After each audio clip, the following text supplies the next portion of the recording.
now I would like to introduce our speakers for the evening. I will say that Dr. Donna Henderson, who was very much involved in writing this book, could not be with us tonight, unfortunately, due to a personal emergency. But we do have Dr. Sarah Wayland and Dr. Jamel White. We're fortunate to have them because they are co-authors of this wonderful new book. Dr. Sarah Wayland is an experienced clinician and founder and owner of Guiding Exceptional Parents. She describes herself as a neurodivergent resource navigator. She's also a certified relationship development intervention consultant, a parent coach, and a speaker. Dr. Wayland received her PhD in cognitive psychology. She's a champion of disability rights as a professional and a parent. Dr. Jamel White is a therapist specializing in children, adolescents, and adults with special needs, and especially those with autism spectrum disorders and other developmental disabilities. Dr. White earned her BA in psychology, her MSW, her master's in special education, and her doctorate in human development and quantitative methodology.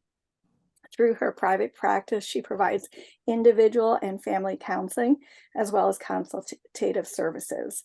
She also runs social skills groups for teens and young adults with ASD.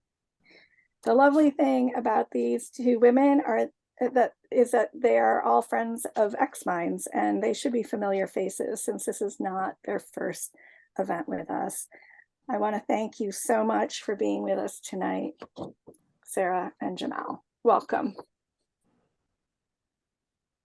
Thank you. Thank you. Yes. I'm going to go ahead and share our slides.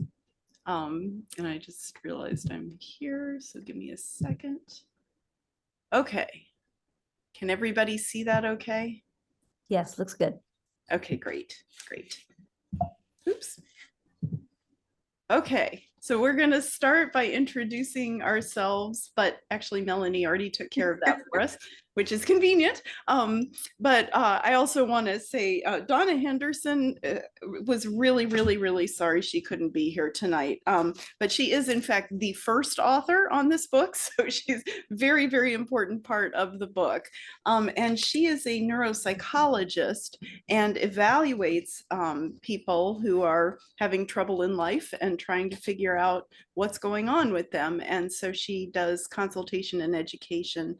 And another thing that both Donna and I have in common is that we are parents to some neurodivergent kiddos.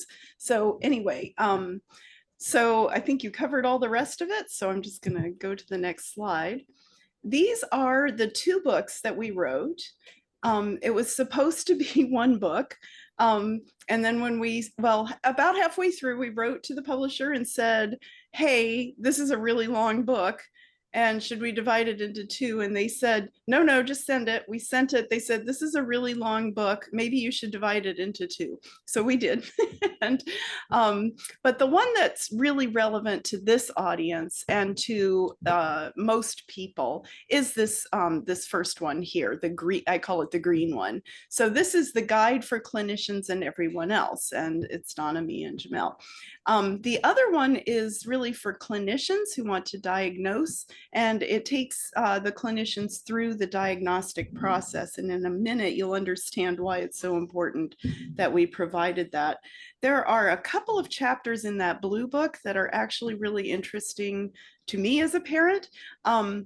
One of them is the chapter on behavioral observations, and the second one is the recommendations chapter at the end. And so those are two that I think a lot of people would be interested in, but the other chapters are definitely pretty aimed at, people making diagnoses. So focusing today our conversation on the Green Book, Guide for Clinicians and Everyone Else. I just put the table of contents here, right? So we have a foreword by Dina Glasser, who is an autistic PhD candidate at Towson University, and Ming Chuan Lai is actually a researcher who has been working on autism for many, many years. We go through the diagnostic criteria, and we're going to do that tonight, go through these very briefly. These are the diagnostic criteria according to the DSM. And then the second part talks about other aspects of being autistic that are not part of the diagnostic criteria, and in particular, common co-occurring challenges, as well as strengths. There's a whole chapter on strengths. And so that goes beyond those diagnostic criteria. Okay, so why did we write these books, right? Why did we write these books? So we wrote it because autism is underdiagnosed, and I personally lived this. My oldest son did not get diagnosed until he was in 4th grade, despite the fact that we were sure something was up beyond what got diagnosed earlier. Since he was 2, like we could tell something was going on, but people just didn't see it. And a few things lead to that underdiagnosis process. So a lot of clinicians are worried about diagnosing autism. They don't feel qualified to do it. Some of the tests and rating scales aren't so great at sussing out autism. And then because the clinicians are worried that they don't understand it well enough, they rely too much on those tests. There can be diagnostic overshadowing. So my son was diagnosed with a language delay and with ADHD, but not autism at the beginning. People don't understand that you have to look at the inner experience and not the outward presentation. A lot of people focus on that behavior, the outward behavior, and not how much work the person is doing. And there's also an unfortunate underlying feeling that autism is a bad thing, right? And so nobody likes delivering bad news, and so people shy away from it. And a lot of people really just don't understand those criteria. So there's also a bias and a lack of knowledge in the general population. And now Jamel's going to talk to us about some of the cultural factors that play into this as well. Sure. So just in thinking about how connecting culture came to be, when Donna and Sarah invited me to contribute the cultural portions of the book, we titled it Connecting Culture, and, we were just so excited. And, I really had a strong desire to give a voice to the unique experiences of autistic people of different cultures. And so we know that culture is connected in who we are, what we do, how we see and interpret the world, and how we even, move through that world. So when I suggested that we interweave it throughout the book, we all agreed that this was the way that we wanted to handle it, because we just felt like this would be the most authentic way to really give life to the experience, which is why we call it Connecting Culture. And so in writing those sections, we were hoping to really begin a conversation and increase our awareness of our own biases. So our own biases around behavioral expectations, how we are viewing different traits of autism, both those that we consider positive traits and those that may not be so positive, some of the perhaps challenging behaviors related to some of those traits. And then, just also how we view these things can delay perhaps our appropriate intervention as well. So that's how Connecting Culture came to be.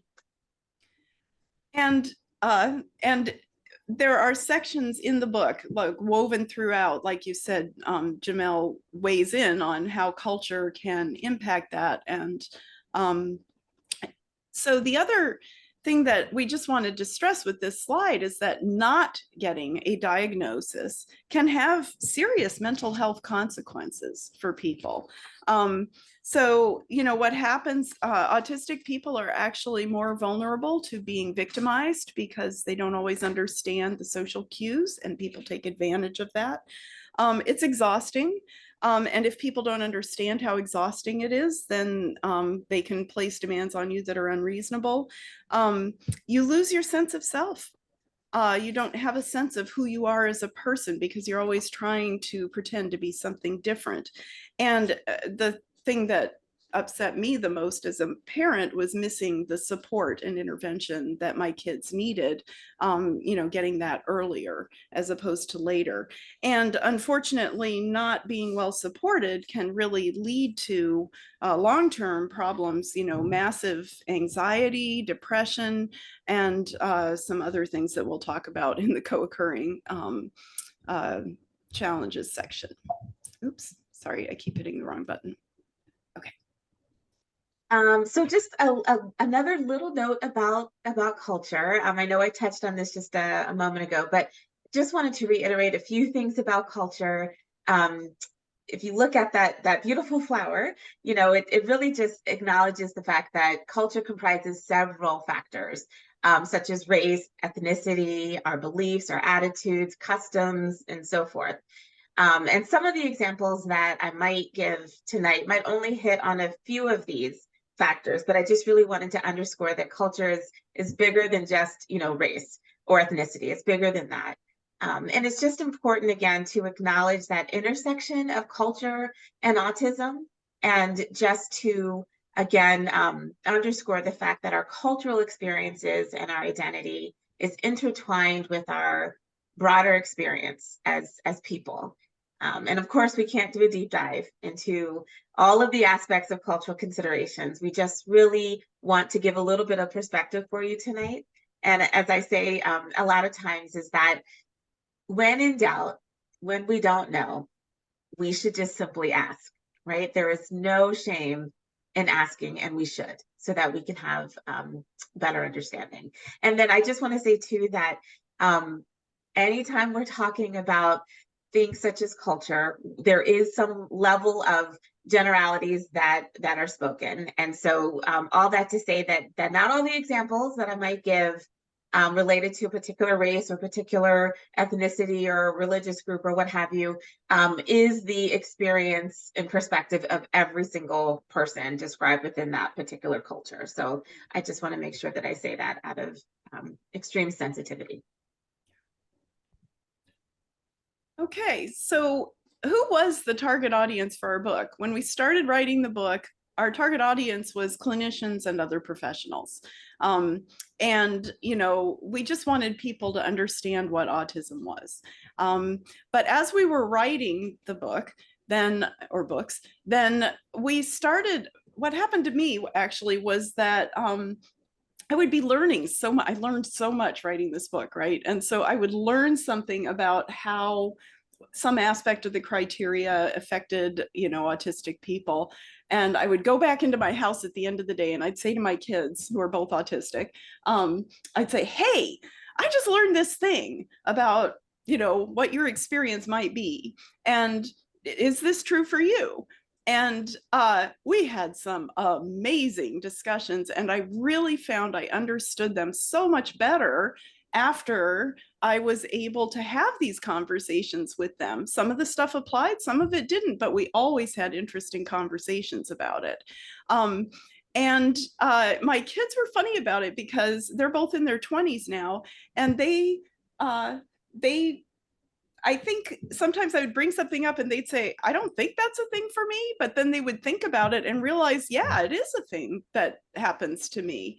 And so it helped my relationship with them, but it also helped them understand themselves in a way they hadn't before. So, that's why we said everyone else, is because we realized that everyone can benefit from this. And by the way, I had a friend who read it because he's a nice person, and he came away from it and said, this has helped me reframe how I see a lot of the people I interact with, not just if they're autistic or not. I just didn't understand that this was even a thing that people could struggle with. And now that I understand that, I have more compassion for what people are doing. So we hope that it provides that for you as well.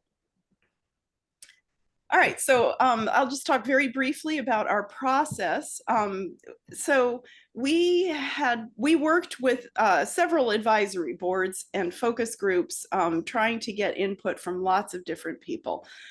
We actually had an autistic advisory board, which we tried to balance for gender, age, nationality. We tried for race, but it's really true. A lot of white people get the diagnosis, and a lot of people in other subgroups do not. So it was actually very hard to find Asian autistic people for our board. We did get a couple, and Black and Native American was very difficult. So, you know, it was actually really hard to do that. We did have people from all over the world. So Australia, Belgium, the Middle East. So we had people from a lot of different places, and they helped us and provided a lot of the quotes that you will see in the book. We also had a clinician advisory board. So these are people who regularly work with autistic people, and they also helped us. I should mention that the advisory board members, we had over 30 people on the autistic advisory board. We had about 12 on the clinician advisory board, and they read our book and called us out on our ableism when it was there. They really did a nice job, like helping us, you know, make sure that what we were saying made sense. And Jamel, you want to talk about the focus groups? Sure. So the perspectives and the information around culture and the experience around culture came from multiple sources. So some were from stories of our own personal experience around culture. Some were from my professional experience working with individuals and families. A lot of it came from interviews and focus groups that I had with autistic individuals, their parents, and professionals who work with them. And then, of course, a lot came from research and information on the, you know, like the historically layered experience of culture, you know, such as race and gender with autism.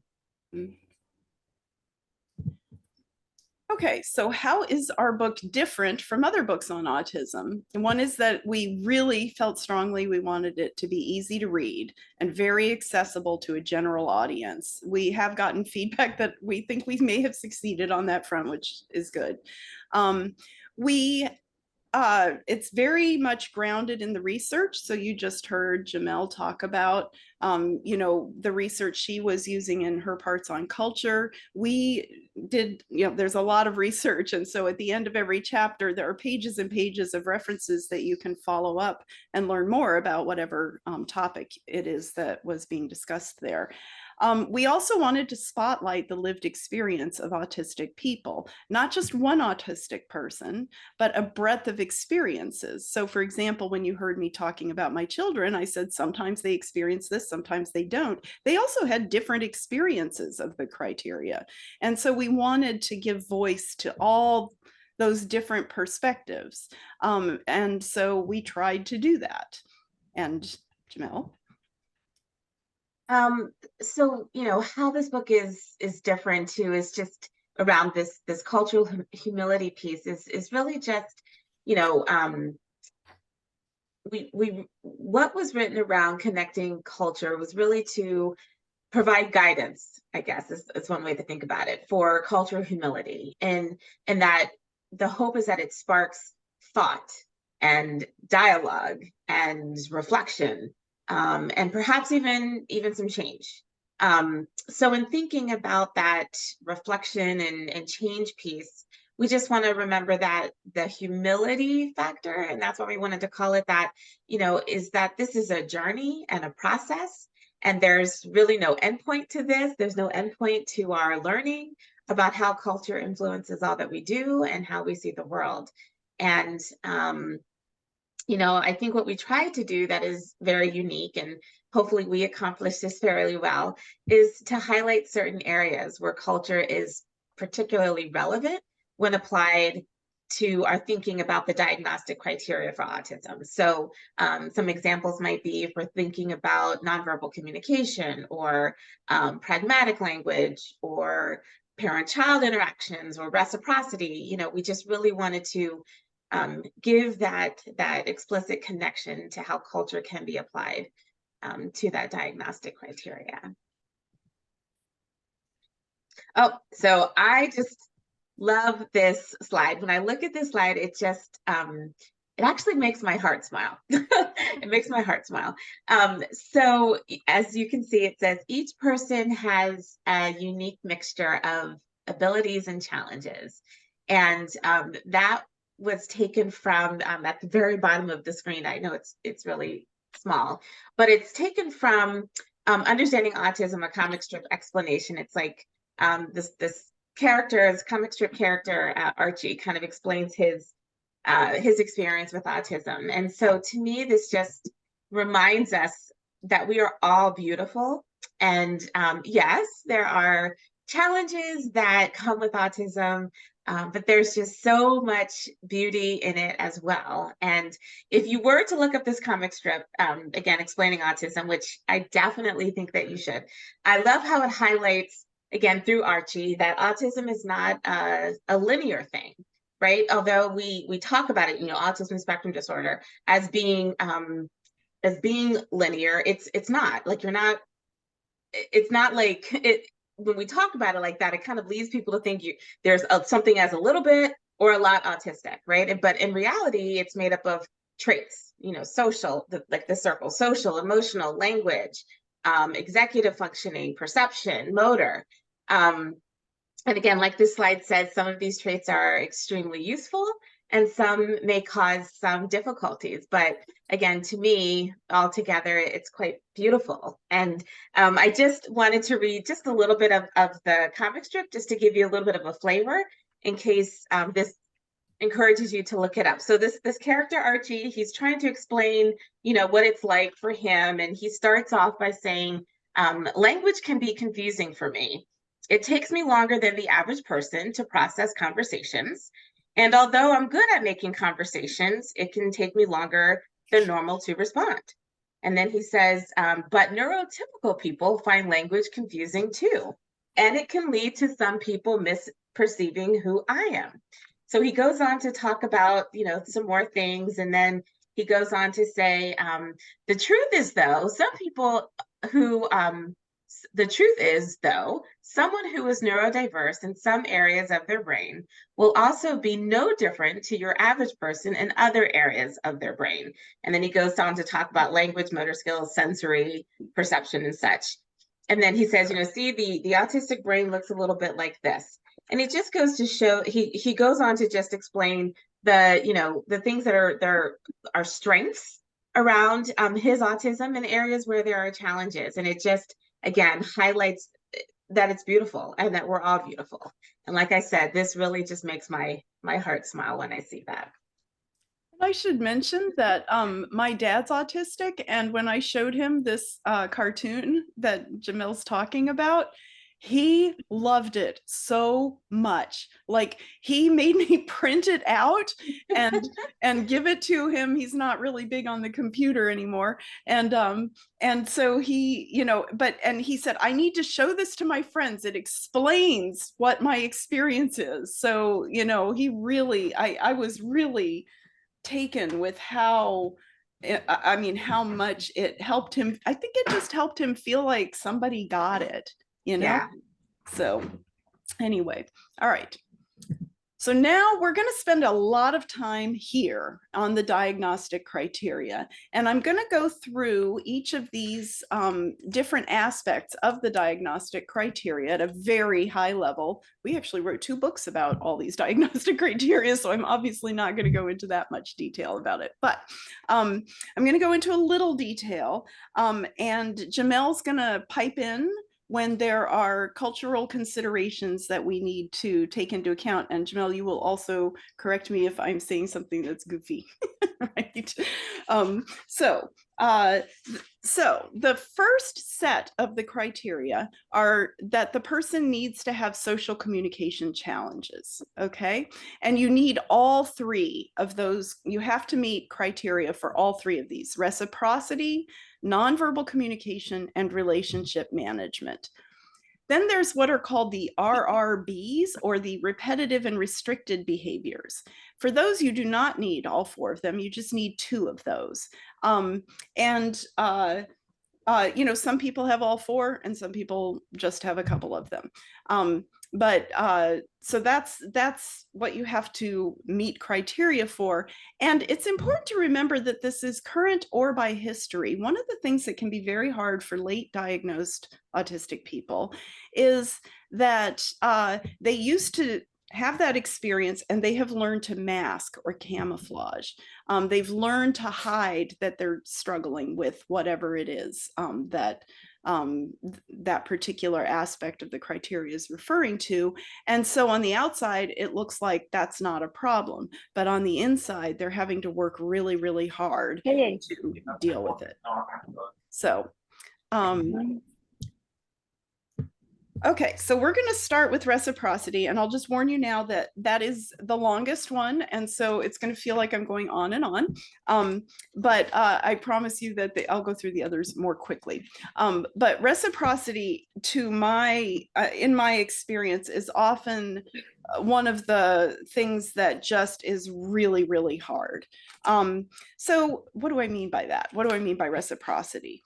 Donna likes to talk about it like a ping pong game, right? When you're playing ping pong, you know, if somebody hits the ball to you and you just watch it bounce away, or, you know, you don't hit it back to them or whatever, then the ping pong game is over, right? And a lot of human interaction involves a back and forth like that, like the ping pong game. And we do this through a process called co-regulation. And I want to clarify that co-regulation is getting used a lot in terms of emotional regulation right now, but there's another kind of co-regulation, which is noticing how the other person is responding to what you're saying or doing, and then you adjust your behavior in response to that, with the goal of keeping that interaction going back and forth. So, you know, building on what the other person is saying, you know, staying on topic, sharing experiences. You know, that's part of what we do with our friends, right? Is we share our experiences with them. And some autistic people don't share those experiences, and they have trouble with that co-regulation piece. They may not share information about what's going on in their life or the emotions they're having, and there could be reasons for that because they may not find it easy to label those emotions, and that's something we'll talk very briefly about later. Having a curiosity about the other person, being able to see the world from that other person's point of view, that's something that can be very hard for some autistic people. Knowing how to greet another person, right? Just knowing when to say hi and when not to say hi. And, you know, knowing when it's okay to just nod and walk past, for example. The context really changes that, right? How you're supposed to say hi. Not necessarily being super interested in what other people's you know, what other people's lives are going on. Some autistic people really, they're just like, yeah, okay, you know, unless it's something I'm really interested in, that just doesn't seem important to me. It's really important, and I can't overemphasize this, that this is not low empathy. So a lot of autistic people are extremely empathetic, okay? They're very responsive to what's going on in the room. And so, you know, if somebody's upset, if parents are fighting, if you get a little snippy in your tone of voice or something, they can react to that and respond to it, right? So they can detect what's going on. It's just that they may not understand the reason why, what's going on under that. And that is called empathic disequilibrium, where they don't understand why you're responding the way you are, but they can see that you're upset and they, you know, want you to feel better. So that's not something, and a lot of people miscode that, and I'll talk about emotional regulation in a little bit. It's also not motivation, social motivation. A lot of people will say, hey, my kid's not autistic because they really want friends.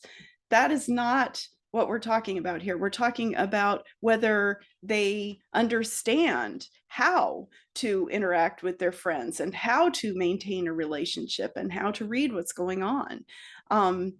A lot of autistic people have a very direct communication style. They just say the truth like they think it, and they don't really care whether it's offensive to you. So I remember one time one of my son's friends was at my house and I said something obnoxious. I can't remember what it was. And his friend turned to me and said, why in the world would you say something like that?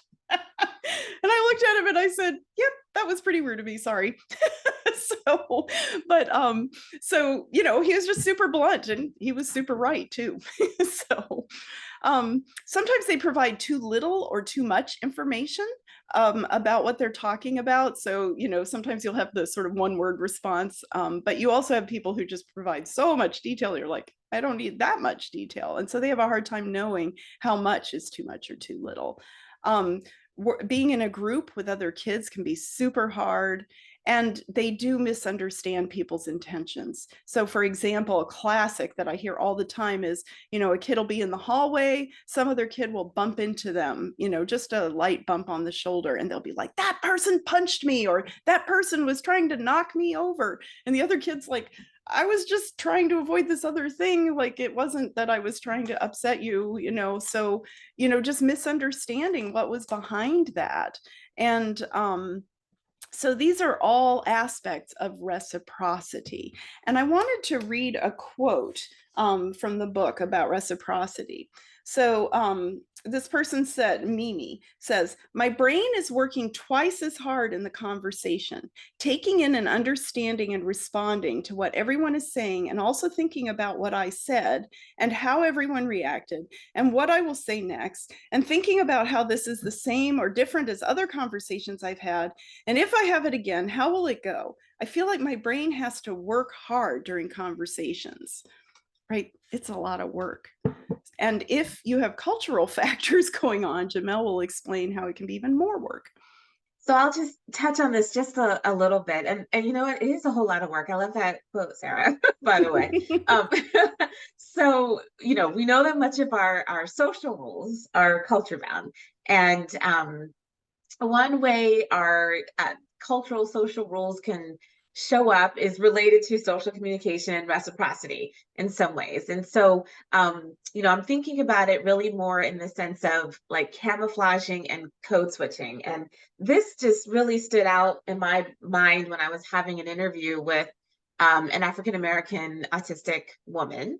And for those of you who may not be as familiar, code switching is kind of like the act of changing your tone of voice or your mannerisms to match or fit in with certain audiences. So in certain cultures, you know, a lot of times people will equate it with like the African-American culture, for example. Code switching is often equated with talking a certain way.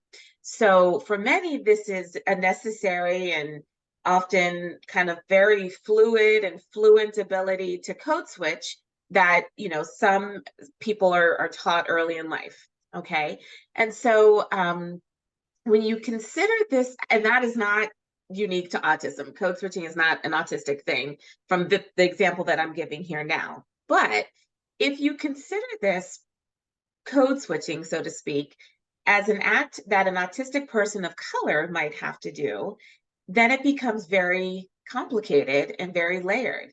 And so I remember this woman said to me, she said, you know, there's a whole lot that goes into this. You know, first of all, you have to be aware enough of your environment and your audience to even realize that you need to code switch. Okay, so this is an autistic person of color saying, first of all, I have to be aware enough of my audience to know that this is the appropriate situation for me to code switch. And then the second thing is I have to quickly and, you know, repeatedly shift my behavior and my language and my manner to make the most out of that interaction with this particular person or this particular group. So if you can even just imagine from an autistic person's point of view, how difficult that must be to be thinking about all of these things simultaneously, I can't even imagine. So, when we're taking it from a cultural perspective, many autistic individuals from certain cultural backgrounds may have to do this double camouflaging in a lot of situations. And that was just like, wow, when I really stopped to think about it from that perspective. So I just wanted to add that little tidbit there. Yep. So it's like hard times 20, like it's really tough. Okay. I talked a little bit earlier about camouflaging, and that's some of what you were talking about, Jamel, is this idea of fitting in.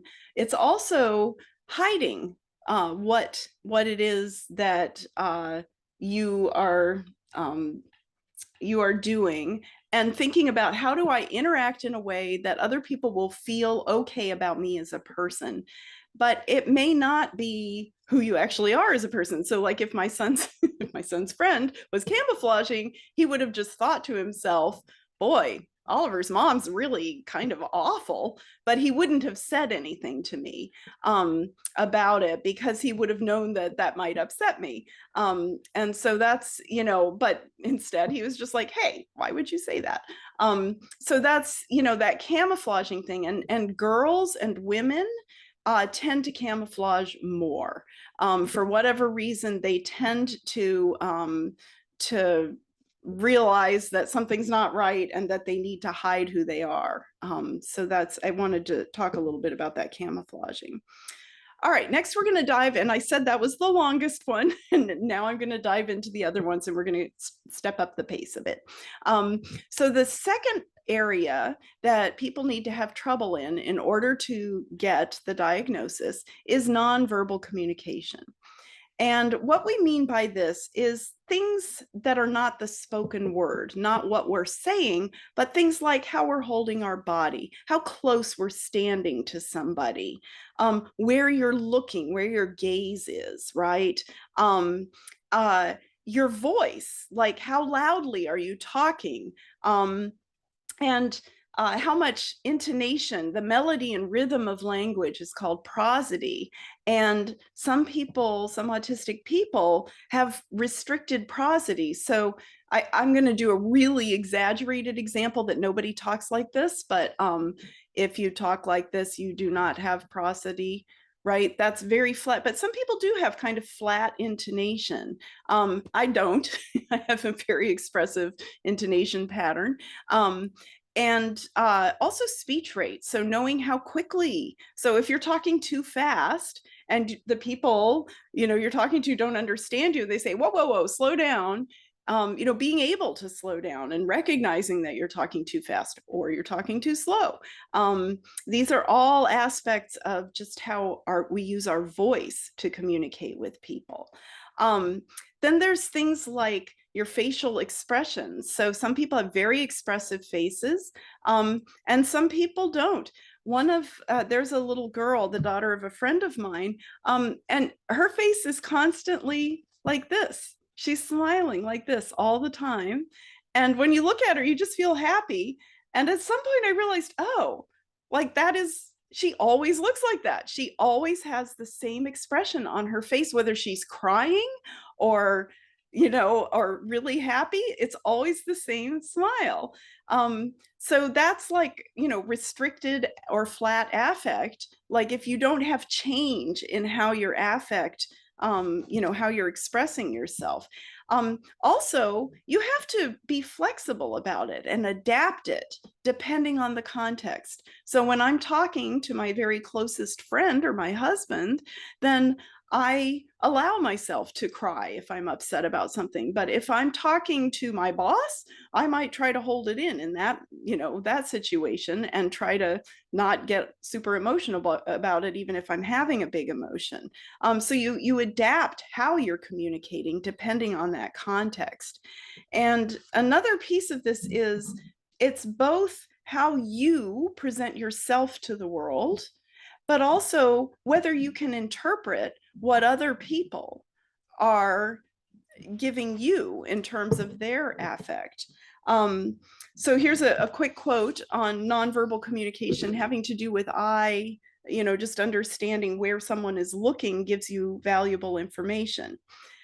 This poor guy says, Rob says, I just have no instinct regarding eye contact.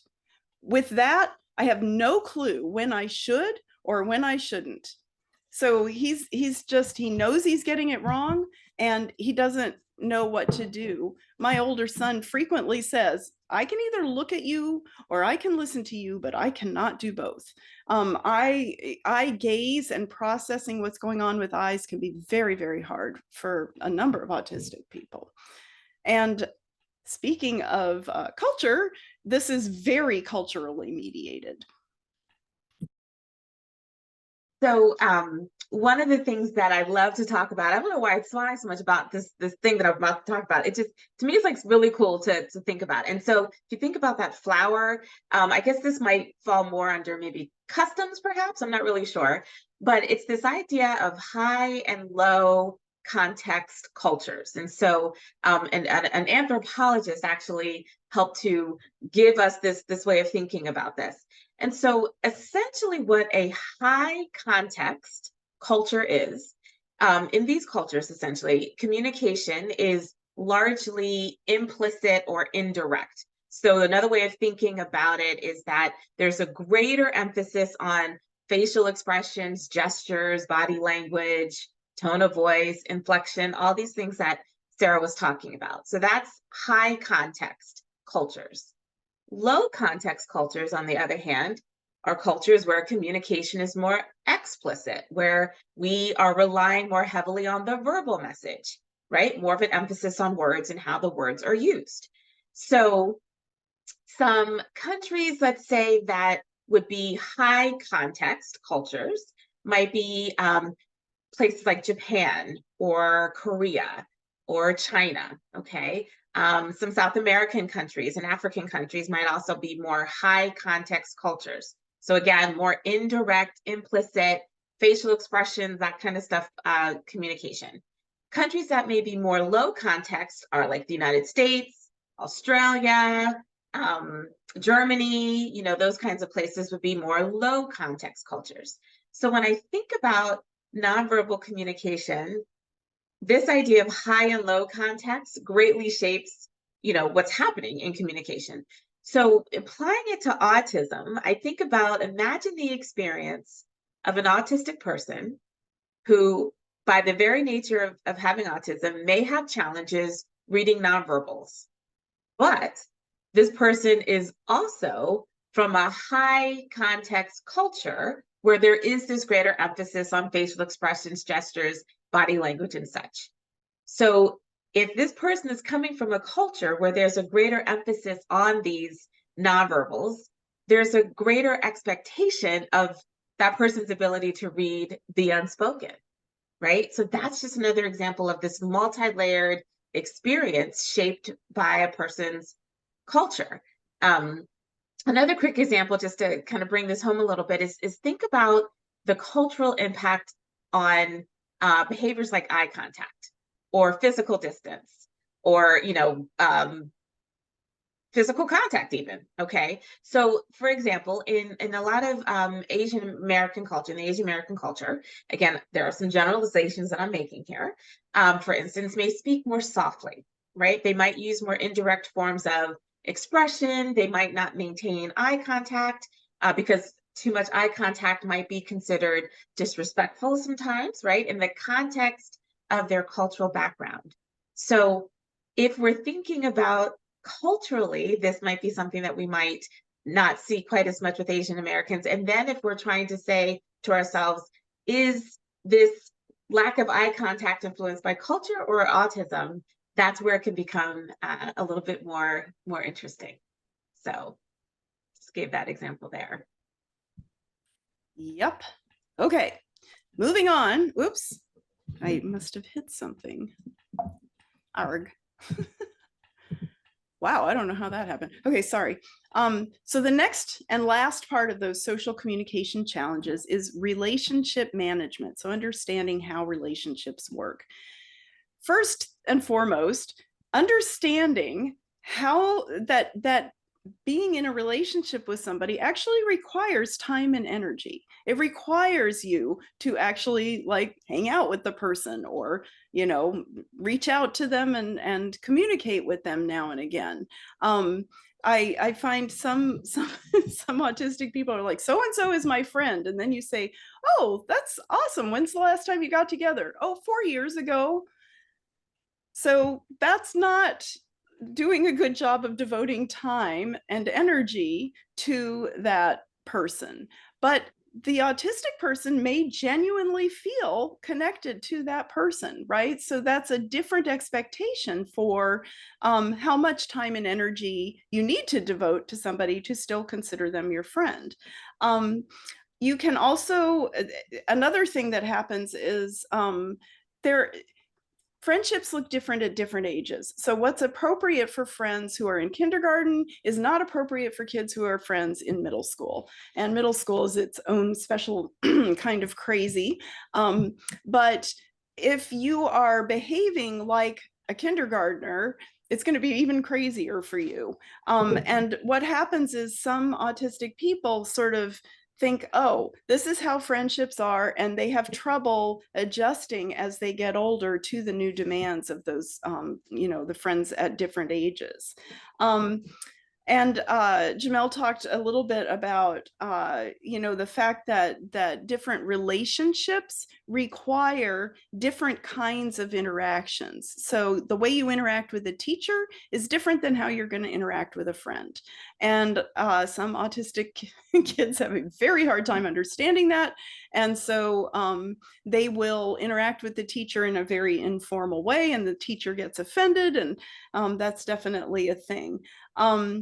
Again, it's really important to remember here, being able to manage a relationship is not the same as wanting a relationship, right?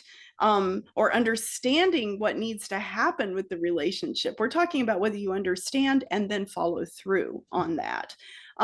Social energy is also something that happens. Some kids have amazing social energy, but they have a hard time connecting with their friends.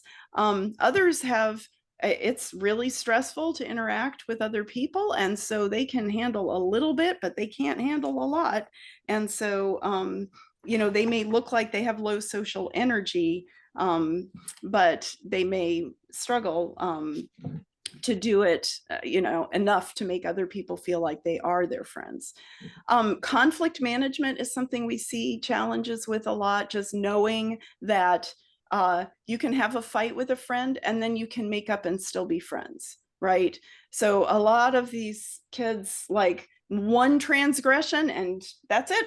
You are out of my life and we're done, right? There's not an understanding that all relationships are a process of rupture and repair, rupture and repair. And so just knowing how to manage the repair after there's been a rupture, that is a relationship management skill. Being flexible, socially flexible, so understanding that, you know, the way you interact with your friend on the playground is different than when you are in the classroom. You can't interact with people the same way. And so that can really cause problems. And in adults, I love this quote from Jessie, who says, I am outwardly a very, quote, subtle, unquote, autistic person, but I am absolutely horrified at the idea of mixing people from different parts of my life. I try to have a consistent persona from place to place, and I don't have an active catalog of how the contexts are different. But I absolutely do not want to mix someone I know from grad school with someone I know at work, with a partner from home, or with my family. I don't know off the top of my head how those personas differ, but it becomes too much to attempt to mesh them at any given moment, and my brain fries. It's scary. And I want to cry and run and hide, which you can't do in the middle of a work social event. So that's, you know, just thinking about how to be flexible like that is really, really challenging. So you know, this difficulty making friends, keeping friends, and you know, just navigating the ups and downs of relationships is really hard. Jamel, there's also some cultural pieces to this. Yeah, but I'm thinking the example that I have, if we have time later, I'll save it till we get to the next slide. It might, yeah, Okay. I'll save it. All right. So now we're going to slip into the repetitive and restricted behaviors. So the repetitive or idiosyncratic or unusual behavior is one that, you know, people usually think of something like a kid flapping or, you know, hitting their head or something like that. But it can include all sorts of movements, pacing, you know, running the circuit. That's something one of my kids loves doing. Is we have a circuit in our house and they just like walking around and around in that circuit.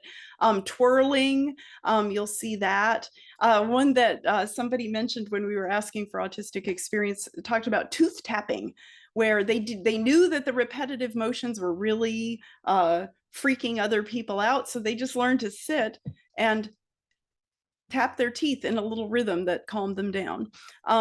So you wouldn't see that from the outside, but that's definitely something, and several people chimed in and said they did that. Making lists, lining things up, that's one people do think about, is, you know, lining things up, but making lists, that's a big one. Using idiosyncratic language, so either being very formal, like calling your, you know, if your mom and dad want to be called mom and dad and you call them mother and father, or alternatively, you might be very informal and call them by their first name. I see that a lot. So, you know, just sort of an idiosyncratic use of language. My older son still to this day calls hotels the stay-in room store, which that's kind of what they are. So, and that's, you know, we all know what he means, but it is not the way most people talk about a hotel. Humming, getting stuck in a loop, that's something that happens, and a lot of autistic people have trouble with that.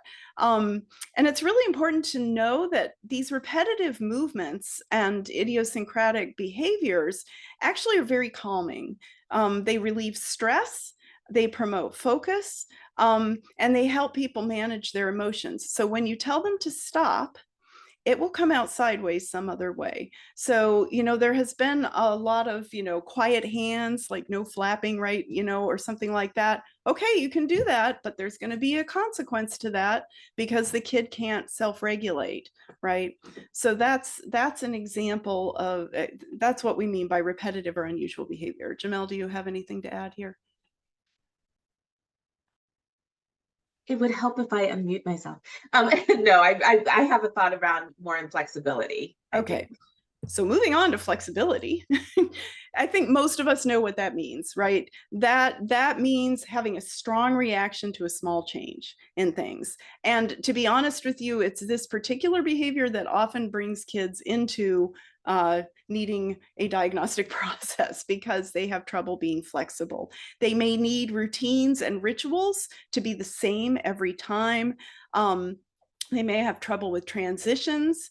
They may also think about the world in a very black and white way. People are either good or bad. You know, he's either right or wrong. There's not any gray in between. There's also sort of, you have to do it the way I want you to do it, or I can't play with you. That is definitely something that happens. Or you get stuck in your thinking. And I find this as autistic people get older, that getting stuck in their thinking about something. My dad does this. I can tell when he's stressed. He has certain things he will just talk about over and over and over again. And I'm like, oh, right, we're on this topic again. He must be upset about something. So having a very strong moral compass, being very rigid about following rules and other people following those rules, interpreting language in a very literal way and not allowing for the context to change how you interpret what people are saying. And sometimes being very attached to objects. Certain objects hold a lot of meaning. And so that can be an aspect of that. So I just want to share, Esmeralda says, about the purposes of repetitive behaviors it's intense, but then it's deeply calming.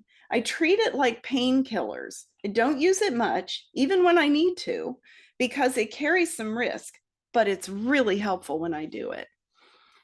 Okay, Jamil. So really quickly, what I really want to say here about this idea of flexibility or inflexibility is not so much that it looks different across cultures, but more about our perceptions around it and how we interpret that inflexibility or behavior. So that notion of bias creeps in here. So for example, and again, I don't mean to sound a little bit like a Debbie Downer, but I think this is really so important for us to be thinking about how this shapes our perceptions and how we interpret this. But so for example, like rigid and inflexible behavior that might be described for some autistic people, right, as being rigid and inflexible, could be, and unfortunately often is, interpreted more harshly for boys. So thinking about gender and boys of color for that matter, right? So the autism could be missed and could be mistakenly diagnosed as being oppositional defiant disorder or conduct disorder or something along those lines. And if that person is actually diagnosed with autism, the severity of the inflexibility is at risk of being seen as being even greater, okay, than another person. But on the flip side, positive traits, or what we call positive traits, can also contribute to under acknowledgement of challenges that some autistic people might have. So like positive traits might be perfectionistic behaviors, or being very quiet or overly polite, right? So a child from a culture where this is behavior that is expected. So sometimes we have these expectations of, you know, a child maybe from an Asian culture may just display some of these behaviors, and we would just expect to see that. We may not associate some of that to perhaps traits of autism. So it can work, unfortunately, both ways, right? And these less stigmatizing diagnoses as well can also delay appropriate intervention for some kids too. So I just really wanted to highlight that very important piece. Yeah, it is really important. And I realized I read the wrong quote for inflexibility. So I'm going to read the right quote now, which is from Alexis, who says, "One time I was working in my home office while my wife was in the living room. She suddenly had the urge to rearrange the furniture, so she shuffled everything. When I got into the living room after she finished, I started crying because of the anxiety it caused me. I can't identify why it triggered me the way it did, but I just couldn't handle it." So I know my husband actually didn't shave his beard for many years because our kids freaked out one time when he shaved his beard. So, you know, that's an example. All right, next one is interests. So intense or atypical interests. So these can be restricted interests, so just deep diving on only one or two topics at a time. They can change over time, by the way. It's not that they're going to have the same interest their whole entire life, although that does happen for some interests. But just, you know, a very limited domain, or it just takes over everything. So that's called fixated, you know, aspects of the interest, where they're just, it takes over every aspect of their functioning. And so that can really be problematic. Anything can be an intense or atypical interest. And one that people don't know about is daydreaming. So some autistic people, my older son in particular, I used to say whatever's going on in his head is way better than anything going on in the outside world. And so he was just always thinking. And I asked him that one time. He's like, "Oh yeah, I like daydreaming." And it can actually really be quite interfering with being able to engage with the external world. Reading is a really common one that people don't code as an intense interest. And these are particularly common in girls. Reading, being really into pop culture various aspects of pop culture, picking things that are sort of typical interests. So being interested in a movie star or a particular, you know, rap group or something like that, right? Like these they can look sort of typical in what they are, but they're actually very intense for these kids. So Sarah M says about these interests, it's a lot like romantic infatuation, but without the sexual feelings. It's like having a huge crush, but on a topic rather than on a person. All right, Jamel, do you want to say anything about interests? No, I was daydreaming myself, thinking about some examples. You know, some examples of interest might be like music, having an intense interest in music, and you'll see it coming back where, you know, everything that they are dealing with in life, they can relate back to music in some way, shape, or form. The music in itself is a very typical topic, but how it gets incorporated is also where that unique aspect of. Yeah. All right. So last but definitely not least is sensory differences. People can be in each sensory domain, they can be over responsive, under responsive, or they just crave a particular kind of sensation. We're used to thinking about those 5 senses: sight, sound, touch, taste, and smell. But there are 3 additional senses that can really cause problems. So one of them is vestibular.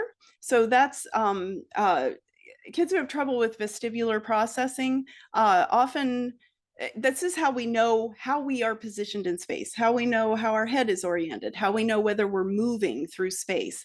Height. People who are afraid of height often have problems with their vestibular processing. Motion sickness, those are things you see, but you can also have craving, right? Like people who love swinging or twirling or just stimulating that vestibular system. Second one is called proprioception. This is knowing where our bodies are in space and parts of our body are relative to each other. I'm just going to give an example. My older son has trouble with proprioception, and when we were teaching him to swim, he could not look at me showing him how to move your arm. He couldn't figure out what to do. But if I took his arm and moved it through what he was supposed to do while swimming, he could learn no problem. So he needed to experience what it felt like, but he couldn't translate what he was seeing into making his body do the same thing. So this proprioception, just knowing where your body is in space, you'll see kids who like bump into things a lot because they're just trying to be aware. Where is my body? Where is my, where are my arms? By the way, shaking is a great way to become more aware of where your body is in space. And then last but not least is interoception. And this is how your internal body state is, right? So am I hungry? Do I need to go to the bathroom? Am I hot? Is my heart racing? Am I having trouble breathing? Some kids are oversensitive to that. Some kids are undersensitive to that. And some kids seek particular sensations. Those are 3 additional senses that people often don't know about. These sensory systems can have a huge impact on a person's ability to function. And I just want to read this quote, which opens our chapter on sensory differences, because I think it puts it pretty beautifully. I think there is this perception that sensory discomfort is experienced as solely pain. But for me, I don't feel physical pain. I feel anxiety, overwhelm, panic, or at other times anger, irritability, or rage when this is Asiatu, when she's having a big reaction to something. So she doesn't realize that it's the sensation that's leading to that. She doesn't connect the sensory thing with the response her body is having. So these are our diagnostic criteria. And Jamel, do you want to say anything about the sensory stuff? No, we can move on. Definitely. Okay. Yeah. All right. I'm going to whoosh through this because we did get started late, but now it's pathologically late. So the second part of the book is about co-occurring challenges. I cannot overemphasize how important it is to understand that these are really, really common. Okay. So for, emotional co-occurring emotion regulation can be a really, really big deal. And I'm just pulling up my notes here. So emotion regulation can be a really, really big deal. And as I said before, that can be the thing that brings the kid in. So you can have, I'm just going to throw out some terms and you're not going to know what they mean and you'll have to go look in the book. But things like rejection sensitive dysphoria, that's something I see in a lot of autistic people where they misinterpret what's going on and then they feel like people are rejecting them and then they get very, very upset. So let's see, Jamel, you want to talk about? Sure, let's see. Another one that may not be as common. So of course we have anxiety, we have OCD, we have autistic burnout, and that might not be something that is as well known by some people. And so a lot of times that shows itself with extreme exhaustion after, having a long exposure to challenging situations without time to recover. Right. So like masking and camouflaging is a common reason for autistic burnout. And so one of the things that's really important to mention is that it can often look like depression sometimes. But unlike depression, though, the person can still feel pleasure and it doesn't necessarily have that feeling of worthlessness that you might see with depression. But you can be autistic and depressed at the same time. Yes, you can. And in fact, it's at much higher rates for autistic people than non-autistic people too. And when depression happens, oftentimes for people with autism, that they can look like they're regressing also in their behavior because their ability to mask is lowered. So I'm glad you mentioned that, Sarah. Yeah. So self-injury, suicide, emotional lability, bipolar is more common for autistic people. There is a subtype of autism called pathological demand avoidance that's getting a lot of press right now. Lots of great information on that at the PDA Society of North America, so we won't go into that here. There's something called alexithymia, and that correlates with that interoception thing I was talking about. So if you don't know what it feels like to be hungry, you may not also be aware of what your emotions are. You're having them, but you're not aware that they're going on, and you may have trouble giving a name to it. So slipping into the cognitive co-occurring things, Jamel, I'm thinking we may why don't we skip? I'm just going to say there are cognitive things, and it's like, things we know about: ADHD, executive functioning, language, slow processing, things like that. And medical issues. So autistic people are more prone to having medical challenges, lots of them. In fact, we learned about one after the book, which is they're more prone to getting cancer. So, I could go, definitely could be books written about that. But let's just focus on the other here. Jamel, you want to talk about some of the adaptive functioning stuff? And also just really quickly, I think what I'll just say related to adaptive functioning is that, we sometimes we also can think of adaptive functioning as like life skills too. Maybe that's another way for some people to think about it. And, so that would be kind of like being able to meet demands of daily living. So, your personal hygiene, meal preparation, doing laundry, that kind of stuff. And the reason why this is, I think, so important to just emphasize really fast is that we tend to put this big emphasis a lot of times on cognitive skills as like the marker for future outcomes. And that has its place, but we are learning more and more that adaptive skills can be even more predictive perhaps to these future outcomes. And so it's just so important that we keep that in mind, because we want to make sure that they have these skills to be able to, meet their educational pursuits if they have some beyond, high school or what have you, their employment pursuits, or just the transition into adulthood. So that's important to think about there with adaptive functioning.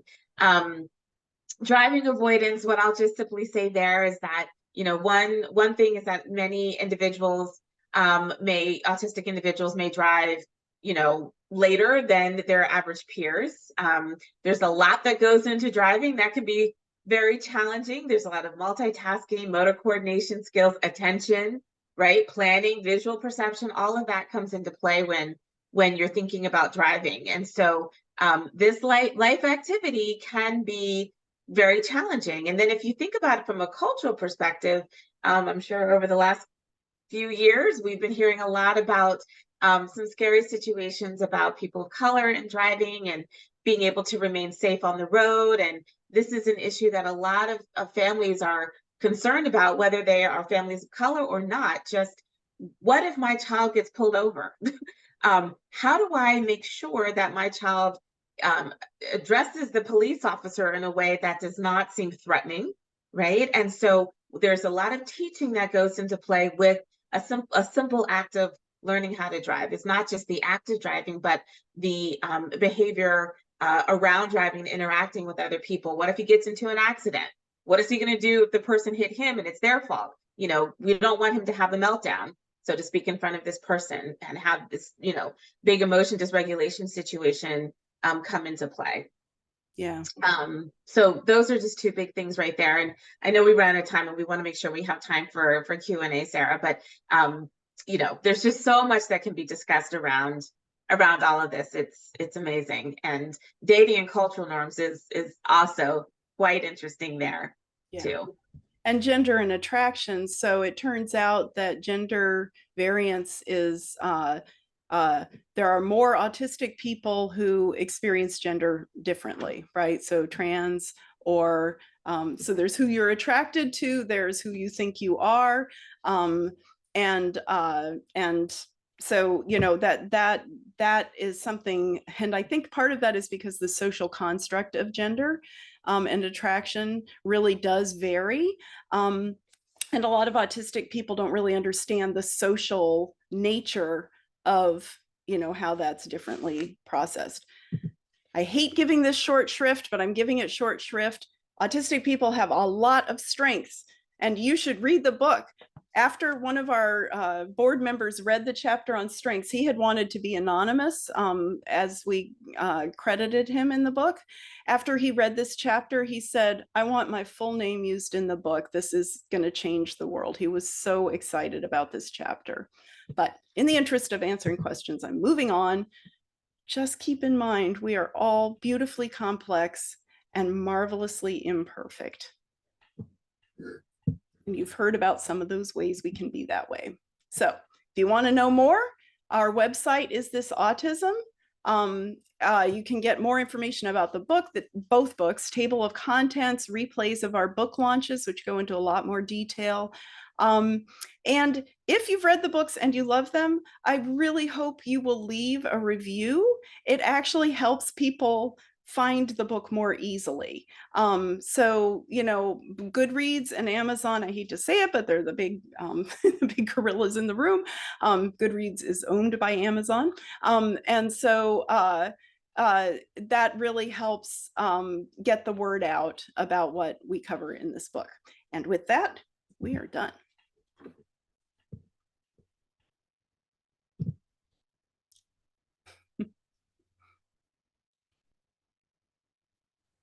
All right.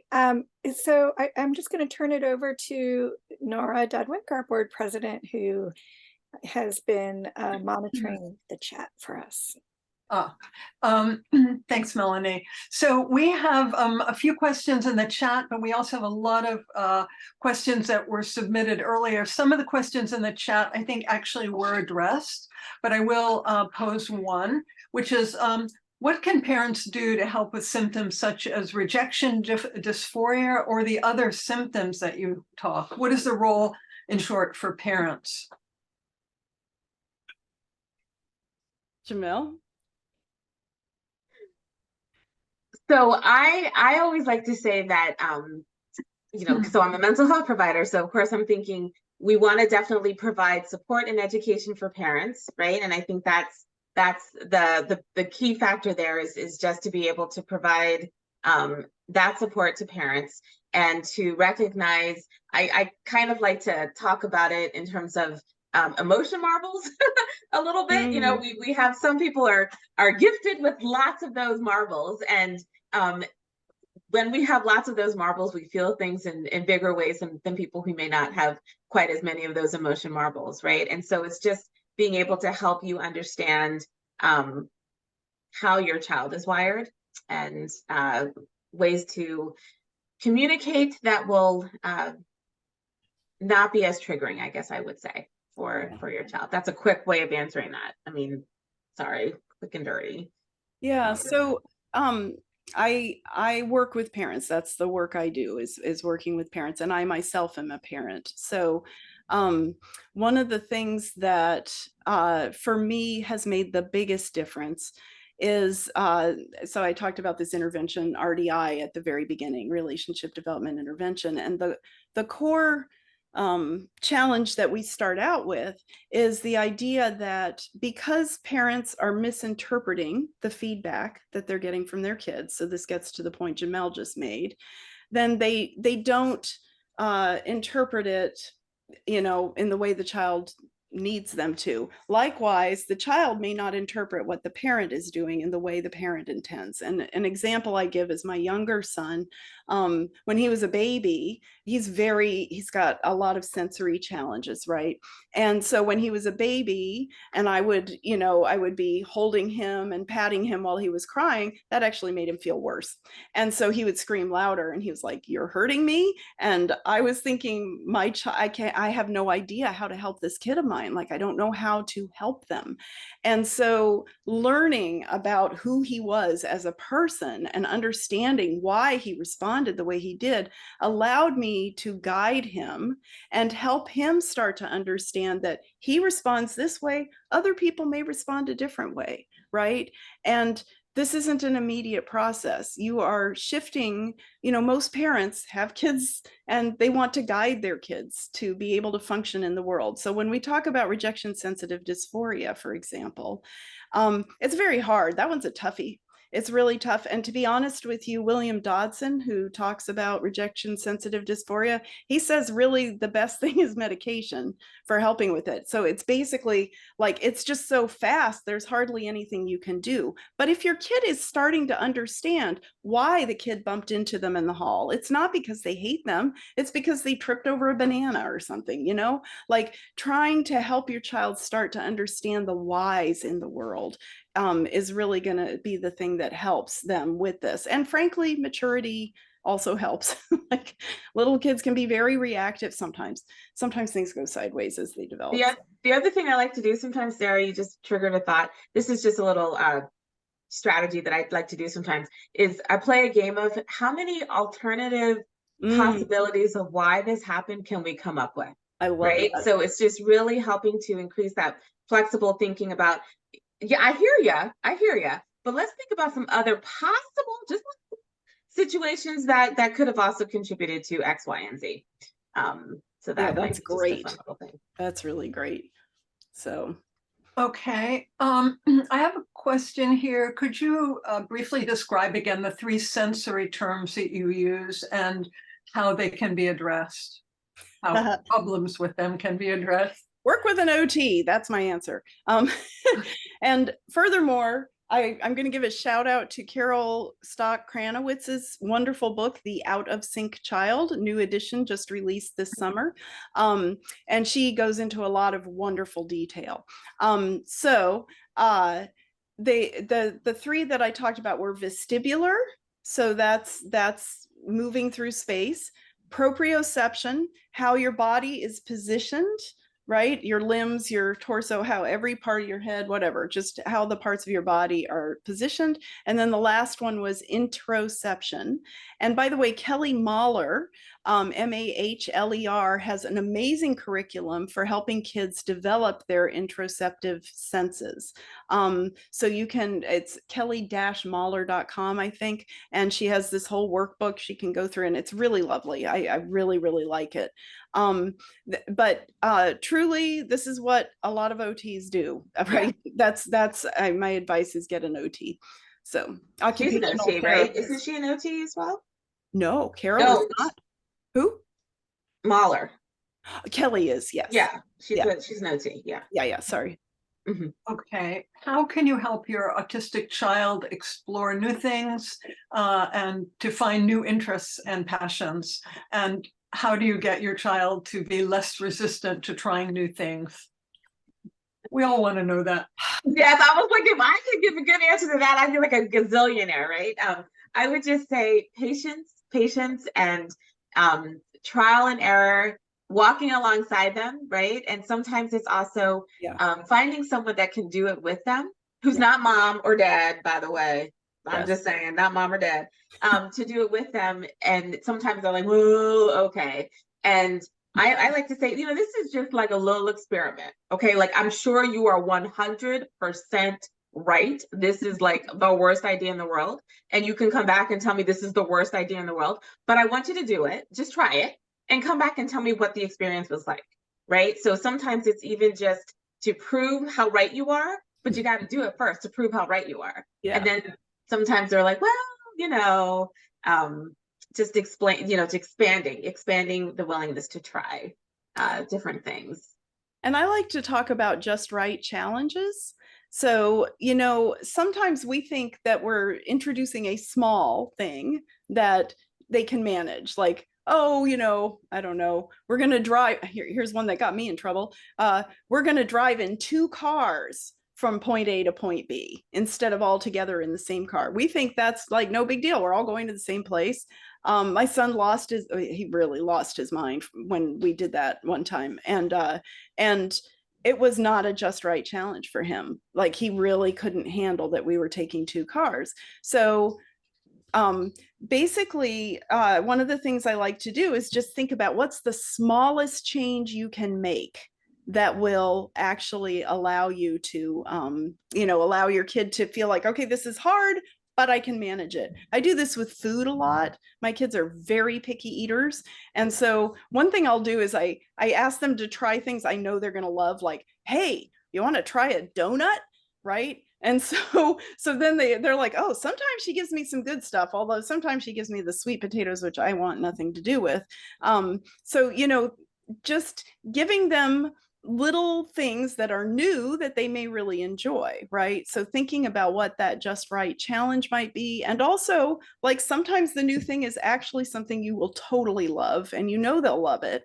And so, try it. Sometimes they'll reject it because it's you. So I love the advice to get somebody else to do it with them, because that actually is super helpful. So I could go on, and I'm going to stop now. Okay.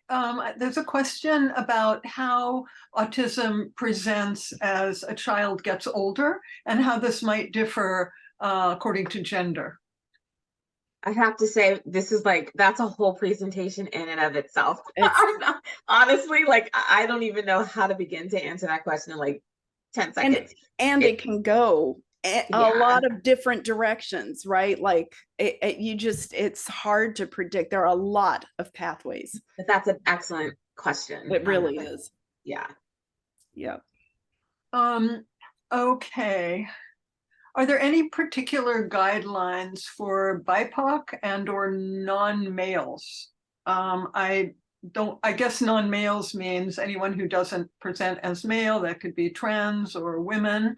And yeah, I guess that's the first part of a question. That's complicated enough. And then the second part is, how do you tell if you have autism combined with ADHD? So I think you can divide those in half. They're very different questions. So are there any guidelines for people of color, BIPOC, or people who present or identify as males? I guess it might depend on the area that you're thinking about. I mean, I guess I would just say that it is important for people working with these groups or who care about these groups to consider I think there is some special education that needs to be given to them around how the world might perceive them. So one example, this is not necessarily specific to the question, but one example, well, this actually is. I was working with a gentleman who was the sweetest of all sweet. but he was a really, really tall gentleman, and he was an African-American gentleman, and his resting face was not so sweet. Okay, his resting face was not so sweet.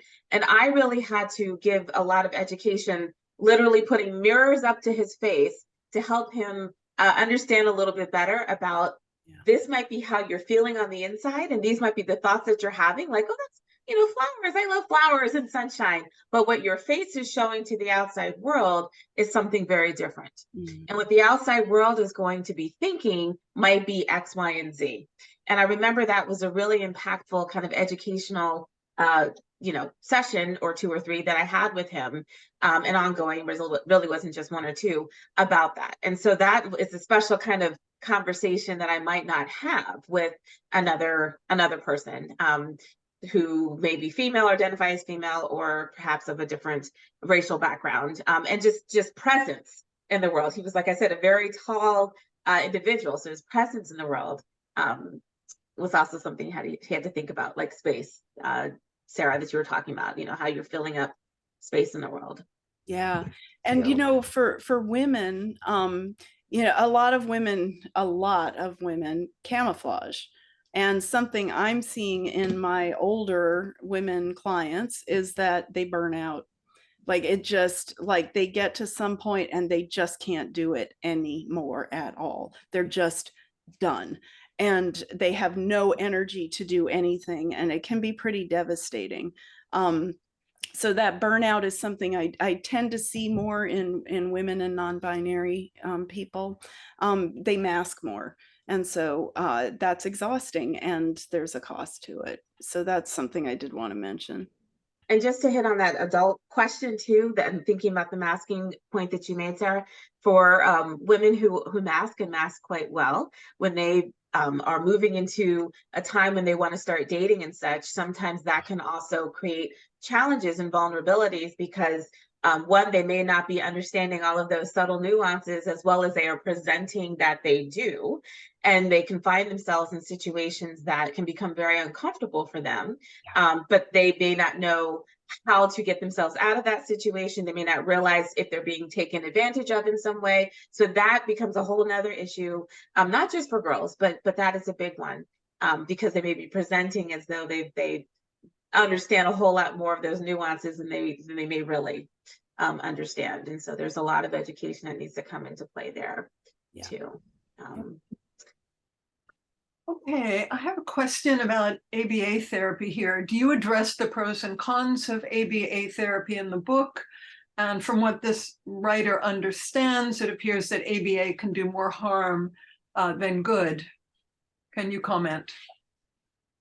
So we don't, because we don't really talk about interventions in the book. So what I would say is that you want to help the person learn how to navigate in the world in a way that works for them, right?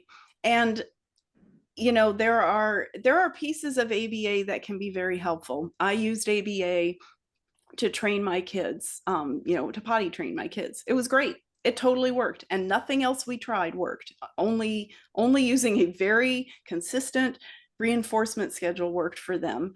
That said, when I tried to apply it in other domains, it was a disaster. And so, but for some people, it actually can be helpful. And I think in the hands of a good therapist, a good ABA provider, it can be helpful. But there can be harm. So you have to be careful about it. So, and one of the things that I have kind of learned over the years is that a lot of times it's not the style of intervention, like the label, but instead it is the practitioner. So if the practitioner is someone who really connects with the kid and, helps them, and the kid really likes them, then, and they respect who the kid is and help the kid a lot, then that can be, more impactful than the particular type of intervention you're using. Jamel, do you have anything you want to say? I think that regardless of the intervention, I think it's important to be thinking, and what happens after, right? What's next? What's after that intervention? And how can I also generalize what this intervention is giving to me in a significant and meaningful way as well. So I think that's what I'll say to that. Yeah.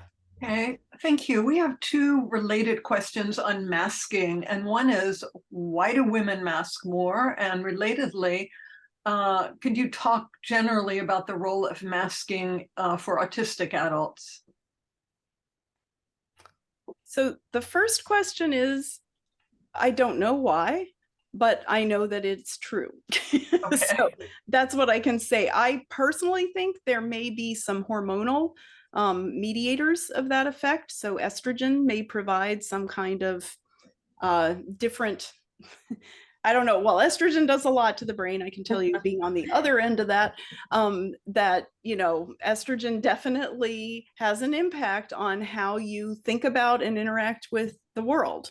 And so, you know, women with autism who are also, you know, of childbearing age, then they've got more estrogen than younger kids and also than older women. And by the way, the menopause for autistic women is rough.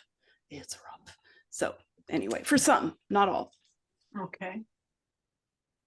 I think we have time for one more question. And this relates to the relationship between autism, PDA, and nonverbal learning disability. And the writer says that her 24-year-old daughter self-diagnosed with herself with autism. She has a PDA profile, and that ASD testing identified nonverbal learning disability, but not autism. Then she adds that there was an interview by a grad student there was no interview by the grad student who conducted some bubble tests, and she's wondering if she should get a second opinion. So there's a lot of stuff packed into that question. There sure is. I'm gonna pipe up, and Jamel, I want you to correct me if I'm wrong. But and then you can like add your stuff. But so in nonverbal learning disorder, I don't believe it's in the DSM. So I'll just say that. That said, I actually think there's I think that the profile makes sense to me. I do meet people who like it feels like it fits for them, but it's not. So should you get another opinion? So expensive. And that's the piece that's so hard about It that. is so expensive, but sometimes they may be able to not do the whole thing, and they may be able to do, you know, portions of it to reduce the cost there. And I guess if I was hearing correctly some of what you were describing in the beginning, I guess one of the things that I would say too is you just want to make sure that you're getting information from all of the different points of people who know the person well. And sometimes we're focusing on just certain pieces of data from certain things, and we're not gathering information from all the sources we should be thinking about, whether it's tests and tools and, well, yes, the Blue Book, yes. Right, that's what this is about. So, but to really be thinking about that as well. So to me, I'm hearing you need to get some more information, you know. Yeah, I agree. And one of the things that we talk about a lot in this book is that over-reliance on tests is not a good thing. So, you know, the diagnostic process, I think what you said, Jamel, is so important, like getting data from multiple sources.